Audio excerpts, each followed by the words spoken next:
Good morning, St. Francis, and good morning, people of God. It is Tuesday, the 28th of December, 2021, the fourth day of Christmas, but also the Feast of Holy Innocents. Coming to you again from my northern assignment for these next couple of days.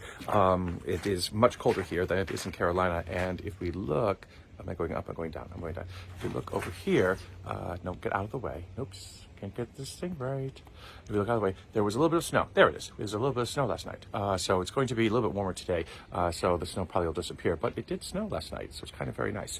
It is going to be 75 degrees or something like that in Carolina today. And all this week it's going to be in the 70s, which again, I'm glad I'm not there for because it is absurd and ridiculous that it should be 70s at the end of December, in the beginning of January. So hopefully cooler, more seasonable temperatures will arise or come around soon enough. Today, remember, we are celebrating the fourth day, just the fourth day of Christmas. Remember, there are 16 days altogether this year, so not even halfway through the celebration of Christmas. But today we take an interesting kind of turn. And this turn, again, is to remember those children murdered by King Herod, when his fear, his anxiety, his rage is enkindled because he feels as though he will be unseated from all of his power and authority by the birth of a new king. Again, this coming with the message of the Magi. And the Magi being told to go home by a different route and not being able to stop Herod from doing what he does. Again, Herod orders the death of those children who are those boys who are ages 2 and younger. It is a mirror image to what Seti the First, Pharaoh of Egypt, does to try to eliminate Moses from being born and becoming a savior of Israel. So too now Herod does the same thing in the New Testament, trying to prevent Christ from becoming the savior, not just of the Hebrew people, but of all people, of all creation. It is a strange turn to take because, again, in this season that just seems to be filled with frivolities, of joy, of laughter, of happiness and presence and wonder, why all of a sudden speak of death?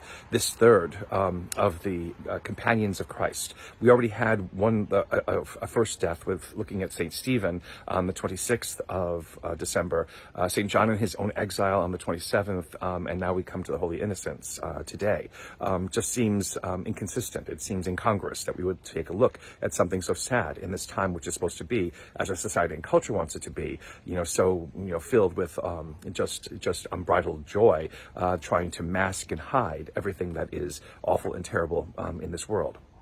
And yet, our world is not complete. Our world still struggles. It's still year after year in anticipating the birth of this child, still deals with its own pains and its anxieties, its sadnesses, its terrors.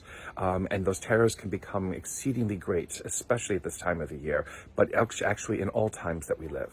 And terrors that can arise so frequently and so in such great ways that we can begin to forget that there is a God who cares about us. There is a God who is there journeying with us, who walks with us through the ups and downs of life, through all of our fortunes and misfortunes. There is a God who journeys with us. These children, again, who are killed by Herod, would seem to have died in vain, seem to have died, in needless, terror and fear, which God seems to have been able to have prevented. And yet, in many ways, it shows us, the need again for a savior who not just brings us happy days, with rainbows and unicorns, but a God who brings us through these difficult times, these most terrible of times, these most sad of times, these most tragic of times, these most difficult of times, who leads us to more and more tomorrows, who allows us, to see, what it is that we do need in our lives and in this world. Again, many times we can try to mask our difficulties and mask those things that faith truly needs to respond to, by just hoping in a God who just who covers everything over with a protective bubble. And yet this is not the God that comes to us. This is a God who will indeed suffer himself, who will experience, that great thing that all of us fear, that thing that experience of death, of amounting to nothing, of being crossed out. And yet, that is not the end. That is not where basically God leaves us, in just the sadness and pain and sorrow of death. We are pushed and challenged always to believe in the more that God can offer us, to believe in the more that God gives us in this life. Which is why this first letter of John, the passage from the first letter of John that we hear today, again speaks of a God, who releases us from all those burdens that seem to undo us, that make us less than who and what we are, that cause us pain in our lives. This is a God who comes to do this. This is a God who does accomplish this. This is a God who indeed makes all things well. It is for us to believe and trust in this God who comes to us in this holy season, but who leads us to the greater season of Easter, when the world is made new and new courses for us and our destiny as human beings are laid before us. A blessed Christmas, St. Francis and people of God. May the Lord continue to give you his peace.